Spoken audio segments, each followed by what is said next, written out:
Welcome to Asia Power Week, which unites Renewable Energy World Asia and PowerGen Asia, which this year is celebrating its 25th anniversary by returning here to the vibrant city of Bangkok.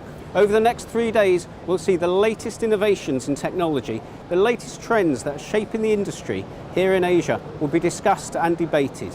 Those trends will include the increasing development and integration of renewables here in the region, the rise of gas to power, and also how digitalisation is affecting every aspect of the industry. This morning we had the keynote session in which we heard from 4 major players in the industry. To hear what was said, let's hand over to my colleague Nigel Blackerby. Well, here we are at the BITEC at the 25th Asia Power Week, and I've just been moderating our keynote session where we had 4 excellent speakers really giving us a thorough insight into the Asian power industry. We had from the Ministry of Energy, General Sisak, and from EGAT, the national utility, Kun Surahath, and between them we got some real insights in the direction which the Thai power market is going in terms of diversifying their energy supplies. Then from Japan, Mr. Kenji Ando from Mitsubishi Power Systems, a company which provides technology right across the range of fossil fuels and digital technology and distributed energy. So some insights in what that company is doing there.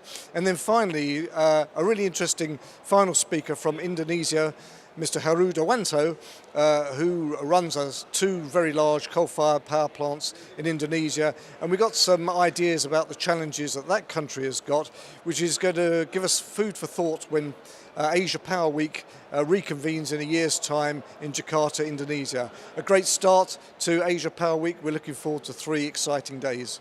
Another major highlight of today's busy first day was the plenary panel discussion. The topic was digitalisation, and we heard from the panellists how it's affecting almost every strand of the industry here in Asia. For his take from what was said, let's hear from the panel's moderator, Dale Probasco. Key takeaways are probably 2 or 3 things. One is, I'm not at all sure that the utility industry is really ready to tackle it in a large sense.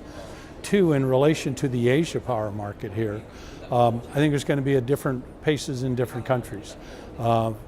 Because Hong Kong, as an example, is built up, not out, the way they're going to apply digitization and the whole idea of smart grids, et cetera, is going to be far different than a country like India, which is spread out in many, many miles. So I think those are probably 2 of the key takeaways I'd take from the session. So. Here on the exhibition floor, I had the chance to catch up with Marcus Lorenzini, who's head of Siemens here in Asia. He told me in particular why the Thailand market is such an important sector for a company like Siemens. The Thai market is consistently growing, and also in the Thai market itself, you see a lot of diversity. It's from renewables to conventional fuels, it's from centralized power plants to decentralized power plants. You have the whole portfolio here, and Thailand is definitely the leading country here in Asia. That brings us to an end, a fantastic first day here at Asia Power Week. We're going to leave you now with some images to give you a flavour of some of the great activities we've seen here today. Don't forget to follow us on Twitter, #APW, and we'll see you tomorrow.